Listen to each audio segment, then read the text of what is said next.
Dans cette deuxième partie, nous allons voir maintenant la quatrième et la cinquième question par rapport à cette mise au point sur l'enlèvement de l'Église. Donc quatrième question, y a-t-il une différence entre le retour de Jésus-Christ et l'enlèvement? Ce sont effectivement deux événements totalement différents qui se situent à deux périodes distinctes. L'enlèvement doit avoir lieu au moment où, juste après, que l'Antéchrist ait signé le traité de paix entre Israël et le reste des nations qui auront provoqué la guerre de Gog et Magog, c'est-à-dire la plupart des pays qui entourent Israël, comme l'Iran, l'Irak, la Syrie, la Jordanie, le Qatar, qui sont soutenus par la Russie et aussi par la Chine. Et puis, raison supplémentaire et non des moindres, comme le dit Paul en 2 Thessaloniciens 2, il faut que l'apostasie arrive d'abord et que paraisse l'homme du péché. Mais rappelons que nul ne connaît avec certitude la date de l'enlèvement, seul le Père la connaît. Le but de l'enlèvement, c'est de soustraire l'épouse, c'est-à-dire cette partie de l'Église fidèle, qui sera restée fidèle jusqu'au bout, qui correspond aux 5 vierges sages, donc de soustraire l'épouse à la colère de l'agneau qui se produira pendant la grande tribulation, particulièrement pendant la seconde moitié, donc 3 ans et demi, cette période qu'on appelle aussi le trouble de Jacob. Pendant cette période, c'est Israël qui va subir le châtiment divin à cause de son incrédulité. Le retour visible de Jésus-Christ ne doit pas, en effet, être confondu avec l'enlèvement. Et ce retour aura lieu seulement à la fin de cette année de la grande tribulation. Christ alors apparaîtra et posera ses pieds au sommet du mont des Oliviers, là où autrefois il aura souffert sa passion. C'est alors que débuteront les 1000 ans du millénium, donc que nous appelons le millénium, les 1000 ans de son règne sur la terre, qui sera une terre régénérée, et il régnera avec tous ceux qui auront été enlevés, donc avec l'épouse, ainsi que tous les croyants qui n'auront pas été enlevés, mais qui auront quand même persévéré dans la foi et qui auront été persécutés et même décapités par l'Antéchrist pendant la tribulation. Seront présents également, c'est-à-dire vont régner également, bien sûr, les 144 000 juifs, c'est-à-dire 12 000 par tribu, qui auront reconnu Christ comme leur véritable Messie et qui auront été marqués par le sceau de Dieu. C'est aussi à cette période qu'aura lieu ce que la Bible nomme les noces de l'agneau, qui est donc le mariage officialisé de Christ avec son épouse. Et ce mariage sera visible aux yeux de tous et il se passera sur terre et non pas au ciel comme beaucoup le croient. En effet, comment peut-on penser que Christ puisse fêter ses noces au ciel pendant que son peuple va subir sur la terre le châtiment divin de la tribulation? C'est difficile à concevoir. L'Écriture dit bien clairement que les deux peuples doivent être réunis à la fin, c'est-à-dire l'Église d'une part, d'abord l'épouse qui aura été enlevée, puis ceux qui auront fait partie de l'Église, c'est-à-dire les 5 vierges folles, mais qui n'auront pas été enlevées, mais qui auront néanmoins persévéré dans la foi pendant la tribulation, et donc seront mis à mort par l'Antéchrist. Et l'autre peuple, c'est Israël, bien sûr. Voici ce que nous dit l'apôtre Paul à ce sujet en Éphésiens 2, verset 14. C'est pourquoi, vous, autrefois païens dans la chair, appelés incirconcis, donc les non-juifs, par ceux que l'on appelle circoncis, c'est-à-dire les juifs, et qui le sont en la chair par la main de l'homme, souvenez-vous que vous étiez en ce temps-là sans Christ, privés du droit de cité en Israël, étrangers aux alliances de la promesse, sans espérance et sans Dieu dans le monde. Mais maintenant, en Jésus-Christ, vous qui étiez jadis éloignés, vous avez été rapprochés par le sang de Christ. Car il est notre paix, lui qui des deux n'en a fait qu'un, et qui a renversé le mur de séparation, l'inimitié, ayant anéanti par sa chair la loi des ordonnances dans ses prescriptions, afin de créer en lui-même avec les deux un seul homme nouveau, en établissant la paix, et de les réconcilier l'un et l'autre en un seul corps, avec Dieu par la croix, en détruisant par elle l'inimitié. Il est venu annoncer la paix à vous qui étiez loin, et la paix à ceux qui étaient près, les non-juifs et les juifs. Car par lui nous avons les uns et les autres accès auprès du Père dans un même esprit. Ainsi donc, vous n'êtes plus des étrangers ni des gens du dehors, mais vous êtes concitoyens des saints, gens de la maison de Dieu. Vous avez été édifiés sur le fondement des apôtres et des prophètes, Jésus-Christ lui-même étant la pierre angulaire. En lui, tout l'édifice bien coordonné s'élève pour être un temple saint dans le Seigneur. En lui, vous êtes aussi édifiés pour être une habitation de Dieu en esprit. Question numéro 5. Est-ce que l'Église est actuellement prête pour l'enlèvement? Et sinon, pourquoi? Eh bien, d'entrée de jeu, je dirais que l'Église épouse, même dans son état actuel, n'est pas vraiment prête pour être enlevée, pour 2 raisons principales. La première, c'est que les chrétiens se haïssent entre eux, il faut bien le reconnaître. Et que deuxièmement, le zèle amer et l'esprit de dispute règnent dans l'Église locale. Je prendrai en préambule ce passage de 1 Jean, chapitre 2, verset 11, qui dit « Celui qui aime son frère demeure dans la lumière et ne risque pas de tomber. Mais celui qui a de la haine pour son frère est dans les ténèbres et ne sait où il va parce que les ténèbres ont rendu ses yeux aveugles. Quiconque a de la haine pour son frère est un meurtrier, et vous savez qu'aucun meurtrier n'a la vie éternelle demeurant en lui.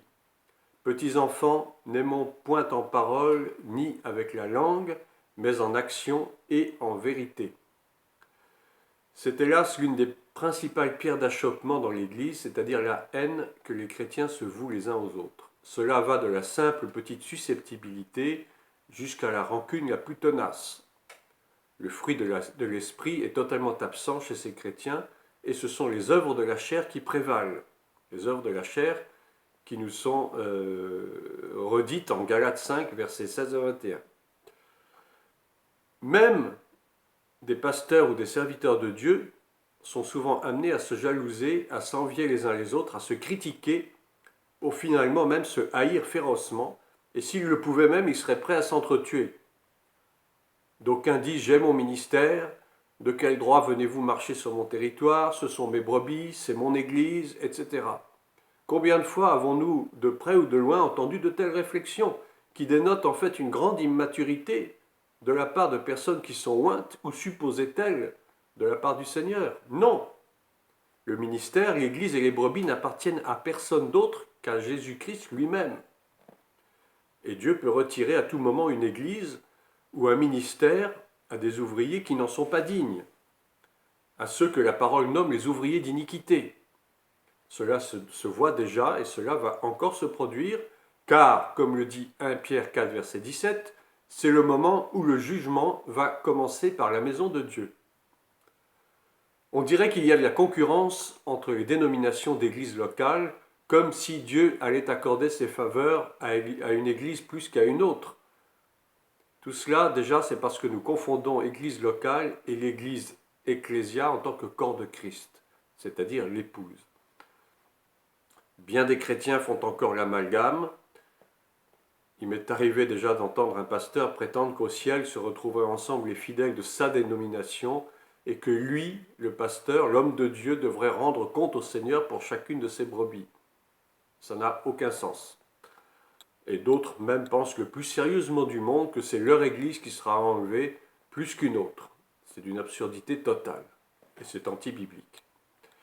Une autre pierre d'achoppement, c'est donc le zèle amer et l'esprit de dispute au sein de l'Église.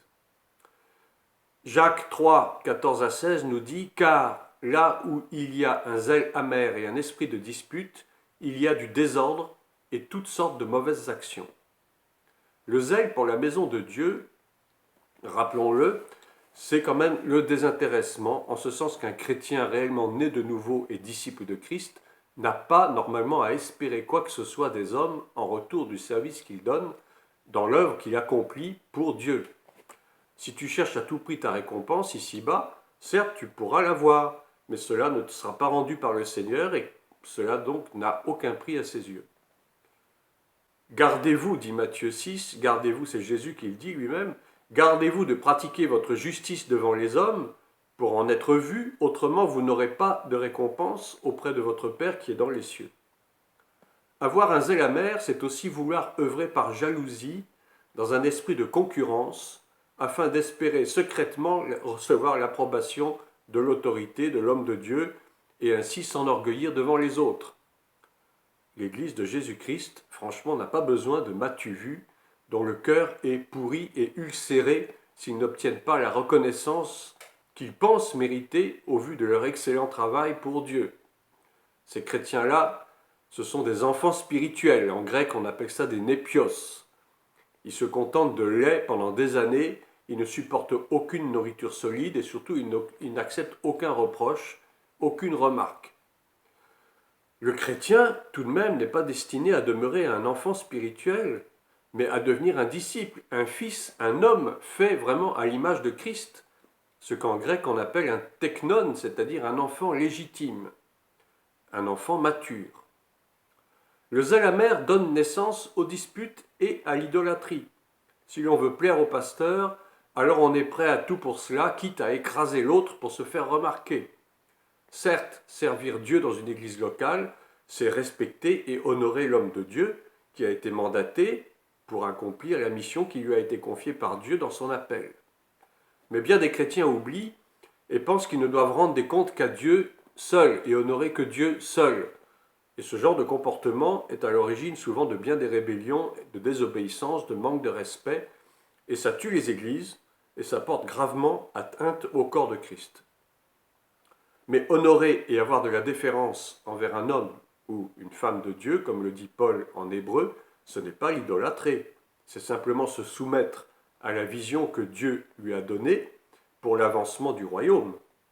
Un homme de Dieu, c'est d'abord un homme, ou une femme éventuellement, c'est quelqu'un qui peut chuter, c'est un être humain et qui peut avoir des comportements indignes.